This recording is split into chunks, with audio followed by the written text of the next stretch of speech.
질병 없이 건강하게 행복한 노년을 만드는 비법이 있습니다. 나이가 같아도 노후의 모습에는 차이가 큰데요. 건강하고 독립적으로 나이 들기 위해 노년의학 세계 최고의 병원이 말해주는 5가지 절대 지침, 최고의 노후에 대해 말씀드리겠습니다. 흘러가는 노년이 아니라 대비하는 노년이 되시길 바랍니다. 미국 노년의학회가 제안하는 건강한 노후의 필수적인 5가지. 장수 국가로 알려진 일본에서 평균적으로 남성은 약 81세, 여성은 약 87세까지 산다고 한다. 하지만 산다는 것 못지않게 사람들에게 중요한 또 한 가지는 건강하게 자립적으로 살기일 것이다. 이 차이를 명확히 하고자 평균 수명과는 다른 건강 수명이라는 개념이 별도로 존재한다. 건강 수명이란 말 그대로 건강하게 자립적인 생활을 영위하는 기간을 의미한다. 건강 수명과 평균 수명을 비교해보면 노화와 관련된 과제가 극명하게 드러난다. 일본인의 건강 수명은 남성이 약 72세, 여성이 약 75세라고 보고되고 있다. 이 말은 곧 일본인은 평균적으로 생애 마지막 10여 년을 누군가의 지원이나 돌봄 속에서 살아간다는 뜻이 된다. 비록 현실은 그렇지만 할 수만 있다면 누구나 생이 끝나는 그날까지 다른 사람의 손을 빌리지 않고 살다가 가기를 바라지 않을까. 놀라운 것은 그게 불가능한 일이 아니라는 사실이다. 실제로 죽기 전까지 건강하게 독립적인 삶을 유지하며 살다가 가는 사람이 있다. 그렇다면 남은 마지막 10년까지도 건강하게 자립해 살려면 어떻게 해야 할까? 고려해야 할 사항이 몇 가지 있는데 이것을 5가지 개념으로 정리한 것이 오해입니다. 한 살이라도 젊을 때부터 몸과 마음을 다스리고 생활 습관을 바로잡아야 한다. 이러한 노력은 무엇과도 바꿀 수 없는 건강하고 행복한 노후로 이어진다. 그러면 OM이란 구체적으로 무엇을 말하는 것인지 하나씩 알아보자. 첫 번째 요소. 몸. 노후에 꼭 필요한 것 중 하나는 가동성이나 이동성으로 바꿔 말할 수 있다.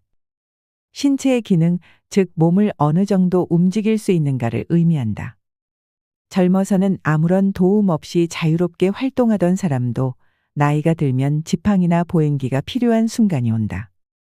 휠체어 생활을 하거나 몸져 눕는 사람도 있다.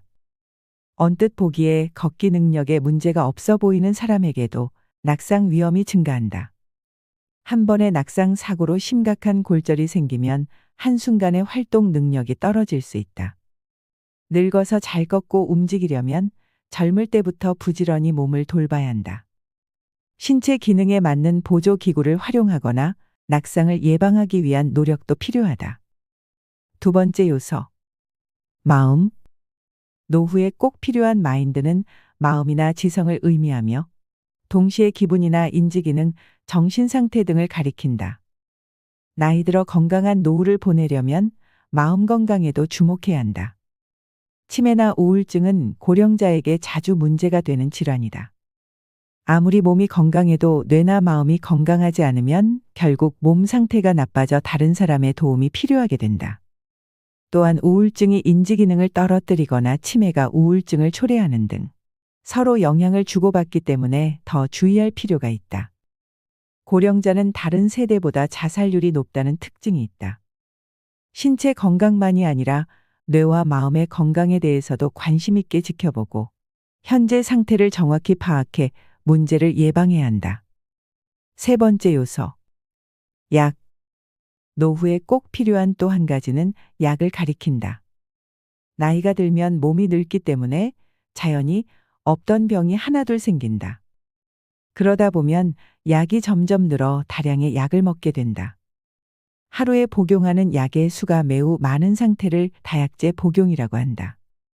약이나 질환의 성격상 어쩔 수 없이 오랫동안 약을 먹어야 할 때도 있고, 먹는 편이 좋은 약도 분명히 있다. 하지만 한편으론 그만둘 수 있는 약이나 그만두는 편이 좋은 약이 있는데, 의사나 환자가 이를 인지하지 못해 계속 복용하게 되는 경우가 적지 않다. 고령이 되면 이렇게 다약제 복용이 만연하게 된다. 나이가 들면 약과의 현명한 동행이 필요하다. 네 번째 요소. 예방. 노후에 꼭 필요한 것은 일반적으로 다양한 질병을 안고 있는 상태를 일컫는데, 여기서는 이를 미연에 방지해야 한다는 관점에서 예방이라는 용어를 사용했다.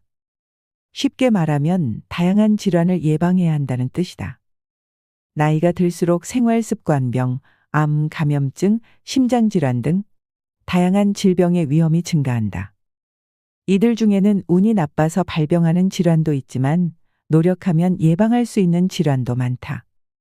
갖가지 질환을 예방하기 위해 할 수 있는 일, 그리고 여러 질환과 똑똑하게 동행하는 방법에 대해 생각해 보도록 하자. 5번째 요소. 삶의 의미. 노후에 꼭 필요한 마지막 요소로서 잊어선 안 되는 것이 삶의 의미이다. 즉, 나의 인생에서 무엇이 가장 중요한가라는 관점을 의미한다. 사람에게는 저마다 삶의 목표나 방식, 기호가 있다. 자리보전하더라도 무조건 오래 살고 싶다고 생각하는 사람이 있는가 하면 누구에게도 의존하지 않고 사는 삶을 중요하게 여기는 사람도 있다. 등산 애호가라면 등산 없는 삶은 의미가 없을지도 모른다. 이처럼 삶의 의미와 자신에게 가장 중요한 것은 무엇인지, 이를 통해 어떤 삶을 살고 싶은지 아는 일도 현명하게 나이를 먹는 과정에서 중요한 사항이다. 나이가 들면 우리 몸에는 어떤 변화가 생길까? 살아있는 사람은 반드시 나이를 먹는다. 그리고 나이를 먹는 과정에서 생기는 변화는 노화라는 한마디로 정리된다. 노화라고 하면 사람들은 피부의 주름이 늘고 허리와 다리가 약해져 결국 자리보전하는 과정을 떠올릴지 모른다. 물론 그것도 노화 과정의 일부이긴 하다. 그러나 모든 사람이 똑같은 모습으로 늙어가지는 않는다. 나이 들면 모든 사람에게 공평하게 일어나는 일이지만 노화란 저마다 얼굴과 성격이 다르듯이 그 과정과 속도 또한 천차만별이다. 70세에도 캐치볼을 하는 사람이 있는가 하면 똑같은 나이에 노화로 누워 지내는 사람도 있다. 이 차이는 어디에서 올까? 이 질문의 답의 힌트가 되는 흥미로운 연구가 있다. 덴마크에서 이루어진 쌍둥이 연구가 그것이다. 덴마크 연구자들은 유전자 정보가 장수에 얼마나 영향을 끼치는지 확인하기 위해 일란성 쌍둥이와 이란성 쌍둥이의 수명이 어느 정도 유사한지 조사했다. 연구 결과에 따르면 60세 미만 시점에서는 유전자와 수명은 거의 상관관계를 보이지 않았지만 60세 이후에는 일란성 쌍둥이 간의 수명이 점차 가까워지는 양상을 보였다고 한다. 한쪽 쌍둥이의 수명이 1세 증가할 때마다 이란성 쌍둥이의 나머지 한쪽은 평균 0.21세 증가했으나 일란성 쌍둥이의 나머지 한쪽은 평균 0.39세 증가했다. 나이가 90세나 100세에 가까워질수록 유전자의 영향이 더 농후해져서 일란성과 이란성 모두 수명이 한층 근접한다는 사실도 알게 되었다. 이러한 사실을 근거로 유전자 정보는 수명에 영향을 끼친다고 판단할 수 있다. 계산 결과에 따르면 수명을 결정하는 요인의 25% 정도가 부모에게 물려받은 유전자 정보에 의해 좌우된다고 한다. 25%가 유전자 정보로 결정된다면 이 부분은 어쩔 수 없지만 역으로 나머지 75%는 자기 노력으로 어찌해 볼 수 있다는 뜻이 된다. 따라서 어떤 식으로 사느냐는 미래의 자신에게 아주 중요한 문제라고 할 수 있다. 노화를 이해할 때 또 하나 알아두어야 할 용어가 있다. 바로 노쇠다. 노쇠란 노화와 관련한 생리적인 쇠퇴를 의미한다. 노쇠 평가는 나이라는 숫자보다 더 정확하게 앞으로 생길 신체 기능의 악화나 사망률을 예측한다고 알려져 있다. 나이는 같은 70세라고 해도 신체 기능이나 사망률에서 각기 다른 모습을 보일 수 있으나 노쇠는 등급이 같으면 사망률도 비슷해진다는 뜻이다. 과거에는 의료 현장에서 환자분은 나이가 80세라 수술은 힘듭니다처럼 마치 나이로 치료법이 결정되는 듯한 설명이 주를 이루었다.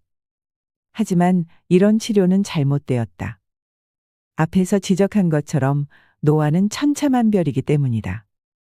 같은 80세라 해도 흡사 30대나 40대처럼 팔다리가 튼튼해 활발히 활동하는 사람이 있는가 하면 반대로 누워 지내는 사람이 있다. 두 사람에게 단지 나이가 같다는 이유로 동일한 치료법을 쓴다면 쉽게 납득이 가겠는가.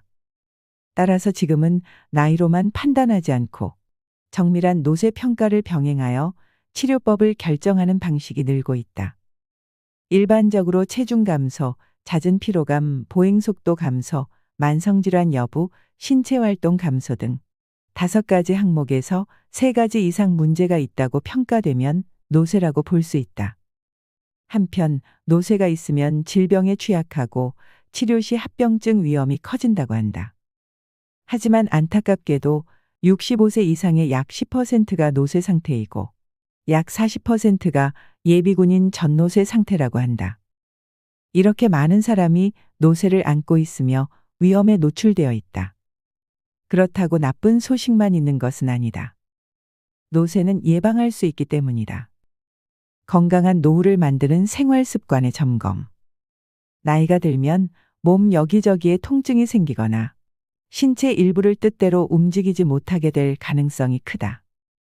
실제로 65세 이상 약 10명 중 1명이 휠체어를 타거나 누워 지낸다고 알려져 있다. 또 자유롭지 못한 움직임은 낙상 위험을 증가시킨다. 더욱이 한번 넘어졌던 사람은 또다시 넘어지기 쉬워서 걷기 자체를 두려워하게 된다. 불안감 때문에 걷는 빈도가 줄어들면 심한 근력 저하가 생기게 되고 그 결과 점점 더 자주 넘어지는 악순환의 고리에 빠져들게 된다. 그래서 이런 상황이 벌어지기 전에 미리 예방하는 일이 중요하다. 나이 들어서도 잘 걷고 움직이는 것은 모든 자립생활의 근간이 된다. 이를 위해서는 시력이나 균형 감각, 근력, 발 건강처럼 머리부터 발끝까지 골고루 자기 몸을 돌아볼 필요가 있다. 또한 내가 살고 있는 집안 환경도 점검해 보아야 한다. 수명이 길어도 좀처럼 새로워지지 않는 근육세포. 전 세계적으로 고령 인구가 늘고 있는 요즘, 특별히 강조되고 있는 건강 키워드가 바로 근육이다. 근육을 지키는 일은 노후의 생명 유지와 직결되어 있기 때문이다. 그래서 요즘은 고령자에게도 근육 운동을 적극 권장한다. 근육량 감소는 50세 무렵부터 본격적으로 시작된다. 그 원인은 나이가 들면 근육 사용에 따른 자극 반응이 감소하면서 근섬유를 만들어내는 활동이 둔화하기 때문이다. 여기에 더해 근육 내 혈류의 악화, 근육 성장을 돕는 성장 호르몬이나 성호르몬 분비량의 변화, 근육세포에 관련된 신경의 역할 변화도 감소 원인으로 꼽힌다. 근육은 아무런 노력을 하지 않으면 생리적으로 나이와 함께 자연히 감소하고 그 결과 사람의 건강에 해를 입힌다. 연령이 증가하면서 근육량이 감소하고 근력이 저하되는 현상을 근감소증이라고 한다. 근감소증은 독립된 사망 위험인자로 알려져 있으며 해외 조사에 따르면 80세 이상은 50% 남짓에서 나타난다고 한다. 근감소증을 직접 치료할 수 있는 약제는 아직 개발되지 않은 상태로 오직 신체 활동과 운동, 적절한 단백질 섭취만이 유일한 해결책으로 알려져 있다. 근육의 노화 현상은 나이가 들면 누구에게나 반드시 나타난다. 여러 연구에 따르면 평생에 걸쳐 감소하는 근육량의 평균치는 남성이 1년에 0.74%, 여성이 1년에 0.37%라고 한다. 1년 동안 감소하는 비율치고는 적다고 생각할지 모르지만 중요한 것은 근육량이 확실히 감소한다는 사실이다. 75세 이상으로 대상 폭을 좁히면 1년의 남성은 0.8에서 0.98%, 여성은 0.64에서 0.7%의 근육량이 감소하고 고령일수록 감소폭은 더 커진다. 이런 상황에서 몸까지 움직이지 않으면 어떻게 될까? 부상이나 질병으로 10일간 누워 지내면 단 10일 만에 근육량이 무려 평균 1kg이나 감소한다는 데이터가 있다. 일반적인 남성의 근육량이 대략 20kg이라고 하면 단 10일 만에 5%의 근육량을 잃게 된다는 뜻이다. 근육은 몸을 움직이지 않으면 그만큼 빨리 소실된다. 또 다른 연구에서는 근육을 쓰지 않으면 하루에 0.3%에서 최대 4% 정도까지 근력이 떨어진다고 한다. 근육의 양뿐 아니라 근력도 거의 같은 속도로 떨어지는 것이다. 살다가 한 번쯤은 이런 현상을 경험했을 수 있다. 감기나 다른 질병으로 며칠 동안 앓고 나면 어딘가 몸이 약해진 느낌을 받은 경험 말이다. 아직 다 낫지 않은 탓일까라고 여겼을지 모르지만 사실은 근육량 감소가 영향을 주었을 가능성이 크다. 사용하지 않는 근육은 노화 속도가 빨라진다. 귀찮다고 몸을 움직이지 않으면 1년에 걸쳐 잃는 근육량을 불과 며칠 만에 잃게 된다. 역으로 말하면 평소에 몸을 자주 움직이는 일이 근육 노화 예방에 그만큼 중요하다는 뜻이다. 운동이 미래 건강을 좌우한다.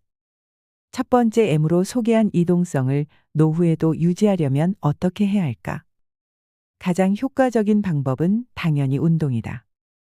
위험성 저하라는 관점에서 보면 운동은 사망, 심혈관 질환, 고혈압 등의 위험을 낮춘다. 그리고 의외라고 여길지 모르지만 폐암, 유방암, 췌장암 등 적어도 8종류의 암 발병 위험을 떨어뜨린다. 한편 정적인 생활이 암 발생 위험을 높인다고 보고한 연구도 있다.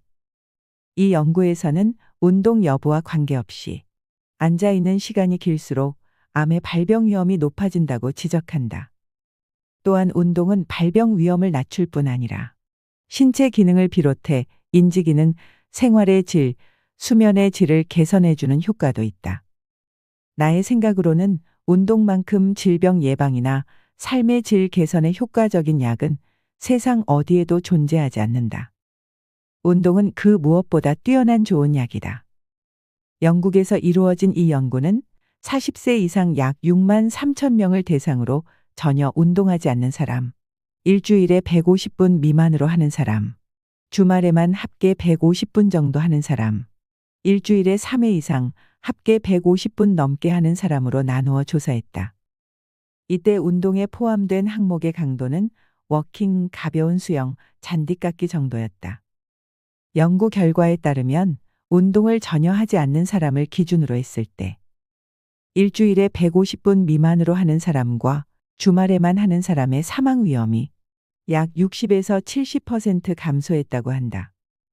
평일에는 바빠서 힘들지만 주말에는 운동이 가능하다는 사람이 있다면 분명 노력한 만큼의 보상이 있을 것이다.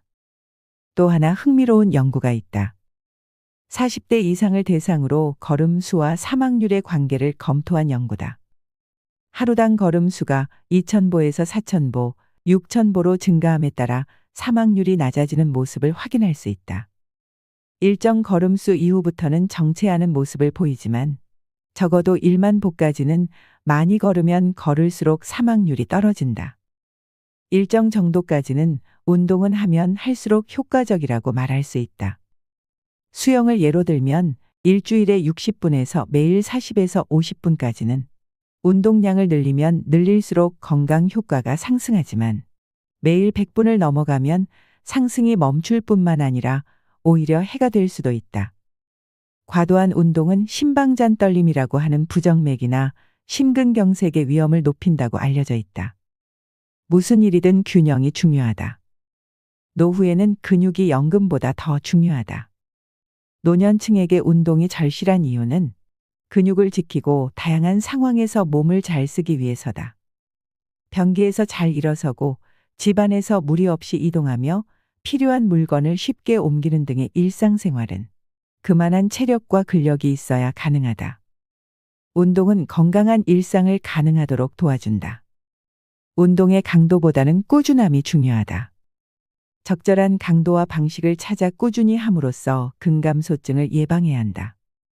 1990년 미국 의사협회 저널에 90세 노인들의 고강도 근육 훈련이라는 논문이 발표된 이후 고령자도 근육 운동을 하면 효과가 좋다는 연구 결과가 이어지고 있다. 당시 90세를 넘긴 남녀 9명을 대상으로 8주간 강도 높은 근력 훈련을 시켰더니 근력이 좋아지고 걸음걸이도 향상된 것이다. 운동을 통해 근육을 잘 지키면 최소 10년은 젊게 사는 셈이 된다. 노쇠 예방을 위해선 근력 운동과 균형 운동을 병행하는 게 바람직하다.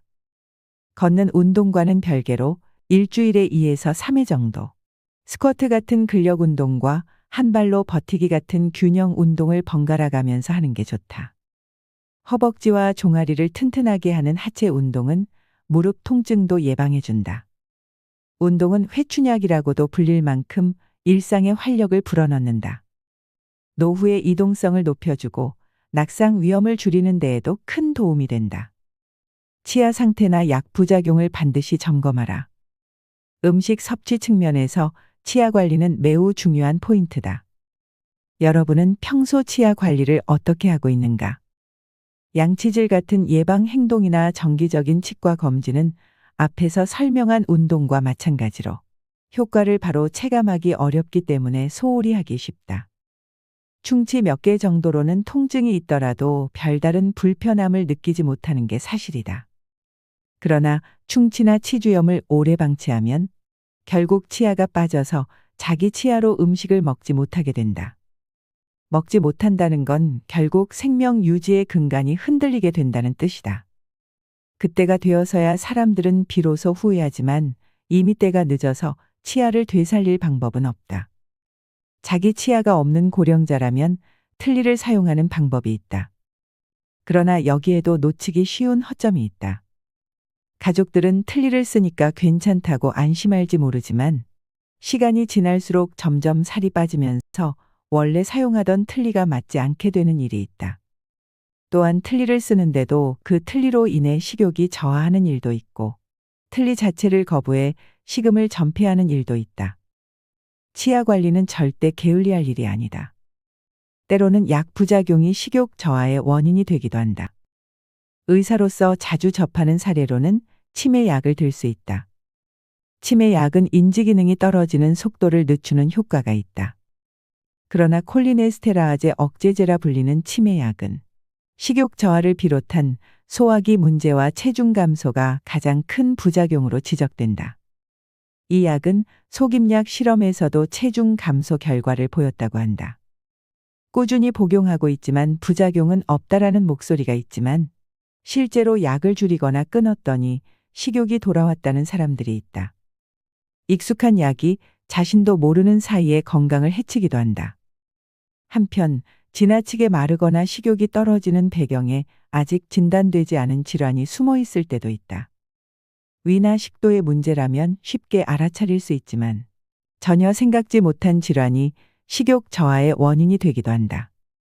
고령의 가족이 요즘 들어 음식을 제대로 먹지 못한다고 생각된다면 지금 놓치고 있는 문제는 없는지 점검하고 만약 문제가 있다면 그에 맞는 대처가 필요하다. 치매에도 우울증에도 걸리지 않는다. 무슨 병이든 미리 예방할 수만 있다면 그보다 더 좋은 치료법은 없다. 질병의 예방은 항상 치료를 능가하는 중요한 단계이기 때문이다. 그렇다면 치매는 예방할 수 있을까? 운동은 여러 관찰 연구를 통해 치매 위험과 역의 상관관계를 형성할 가능성이 있다는 사실이 드러났다. 즉, 운동량이 많으면 많을수록 치매 위험이 낮아질 가능성이 있다는 뜻이다.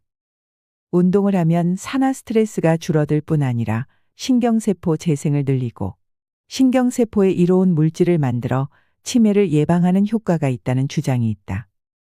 또한 운동은 여러 질환을 예방하는 효과가 있으므로 다양한 질환을 예방하는 과정에서 치매의 효과를 발휘할 가능성이 있다고 보는 낙관론도 있다. 운동 효과는 치매 문제뿐 아니라 심폐기능 향상 등으로도 이어진다. 치매 예방과 관련될 가능성이 있는 생활 습관 가운데 또 하나 중요한 것이 수면이다. 잠과 관련해 주로 하는 얘기는 두 가지다. 하나는 잠을 지나치게 많이 자면 머리를 쓰지 않게 되므로 치매 위험이 커진다는 것. 다른 하나는 잠을 자지 않으면 피로나 스트레스가 쌓이므로 치매 위험이 커진다는 것이다. 과연 어느 쪽이 맞는 말일까? 중년과 노년에 통상 수면을 취하는 사람이 단시간 수면을 취하는 사람보다 치매 위험도가 낮다는 사실이 밝혀졌다.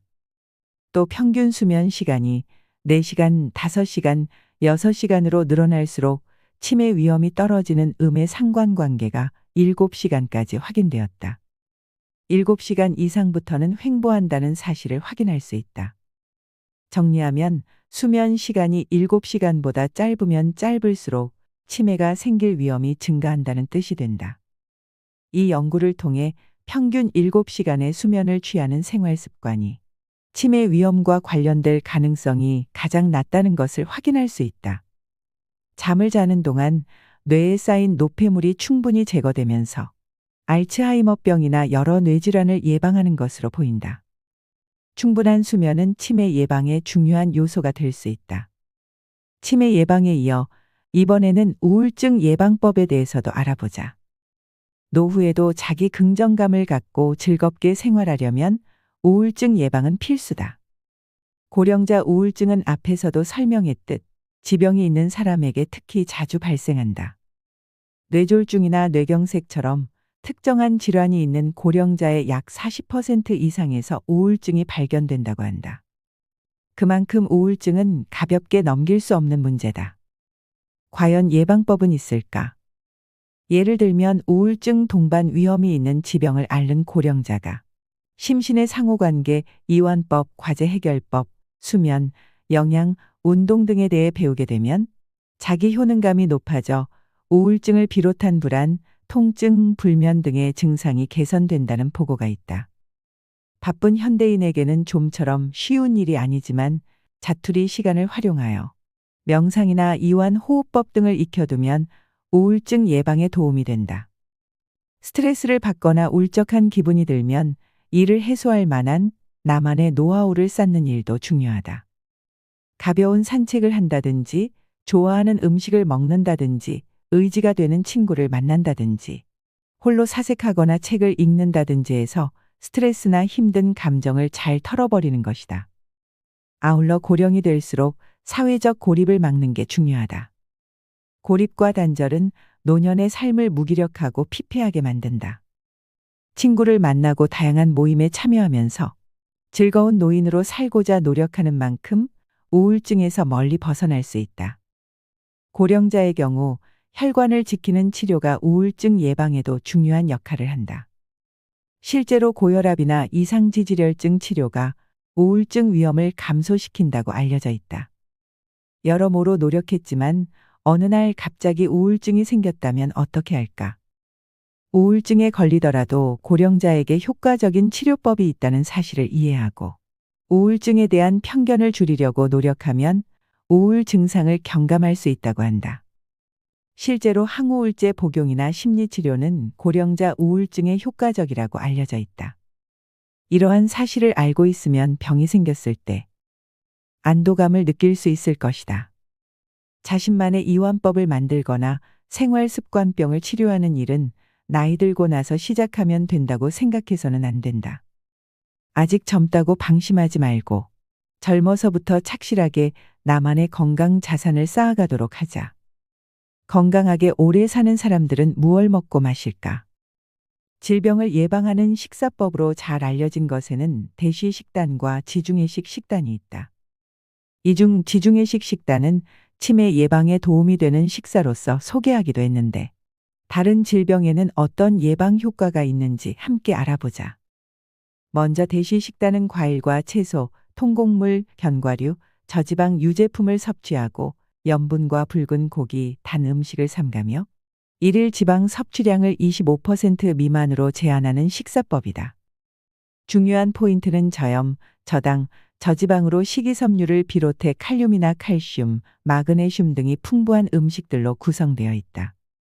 이 식사법은 미국 국립보건원에서 고혈압 환자를 위해 개발했으며 다양한 언론 매체를 통해 최고의 식단으로 선정되기도 했다. 미국 뇌과학회지에 따르면 이 식단을 꾸준히 수행한 중년 여성의 경우 관상동맥 질환 및 뇌졸중 위험이 감소했다고 한다. 대시 식단은 따라하기 쉽고 영양 밸런스가 높으며 체중 감량 효과도 뛰어난 것으로 알려져 있다. 당뇨병과 심장병을 예방해 준다는 점에서도 극찬을 받고 있다. 지중해식 식단의 특징은 신선한 해산물과 채소를 즐겨 먹는다는 점이다. 채소 섭취량을 늘리면서 올리브유, 견과류, 생선 등으로 건강한 지방과 단백질을 보충하는 식사법이라 할 수 있다. 주된 식재료로는 채소, 과일, 통곡물, 콩류, 견과류, 씨앗류가 포함되고 지방의 주요 공급원으로 올리브유가 권장된다. 여기에 가볍게 와인 한 잔도 곁들인다. 생선과 닭고기, 유제품은 소량에서 중간 정도까지 섭취가 허용되고 이른바 붉은 고기라고 불리는 쇠고기나 양고기는 거의 섭취하지 않는다.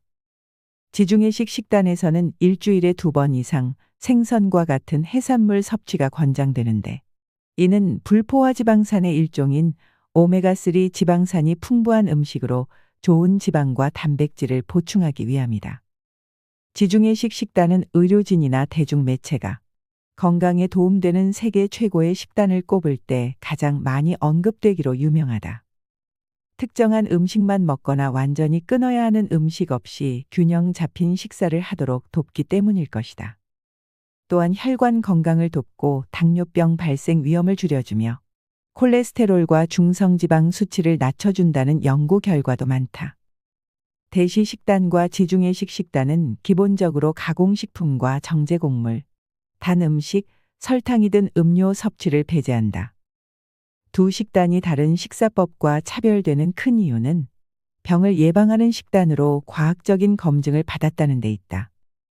대시 식단은 대장암과 심혈관 질환의 위험 감소와 관련성을 보였고, 지중해식 식단은 무작위 임상시험을 통해 심혈관 질환의 위험 감소와 연관성을 보였다.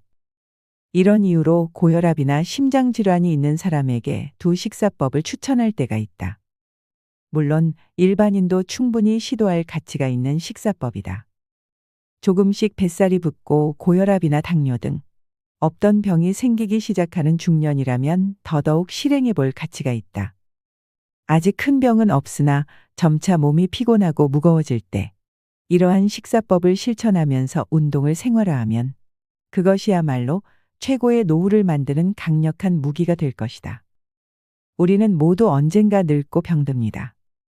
누구도 피해갈 수 없는 것이라면 차라리 알고 대비하는 게 나은 일이 아닐까요? 나이를 먹으면 하나둘 못하게 되는 일이 생기고 점차 쇠약을 느끼기도 합니다. 하지만 동시에 새롭게 생기는 것도 있습니다. 인생 경험, 여유로움, 지혜가 쌓이지요. 최고의 노후 체계는 102세에도 매주 고기를 먹고 건강한 생활을 하는 할머니를 비롯해 90세에도 대학에서 강의를 하는 교수, 80세가 넘어서도 자기 발로 걸어서 장을 보고 해외여행을 다닌 할머니 이야기가 나옵니다. 그들을 바라보면 건강을 위해 최선의 선택을 해왔다는 것을 알 수 있습니다. 그리고 그것이 결국 그들을 최고의 노후로 이끌었을 테지요. 나이가 들지 않는 사람은 없습니다. 나이를 먹는 것은 살아간다는 뜻입니다. 나이 들기를 부정하는 것은 살아가기를 부정하는 것과 같습니다. 그러므로 나이 때문에 혹은 아직 젊으니까 같은 말에 자신의 사고가 멈추어 버리는 것을 경계해야 합니다. 나이에 대한 선입견을 버리고 나이와 상관없는 자신만의 것, 자신만의 삶에 눈떠야 합니다. 그러면 이제까지 보이지 않았던 또 다른 삶의 가치를 발견할 수 있을 것입니다. 이것이야말로 노화를 예방하고 행복한 노후를 만드는 비결이 아닐까요? 이상으로 시니어에 대한 모든 것, 시니어 연구소였습니다.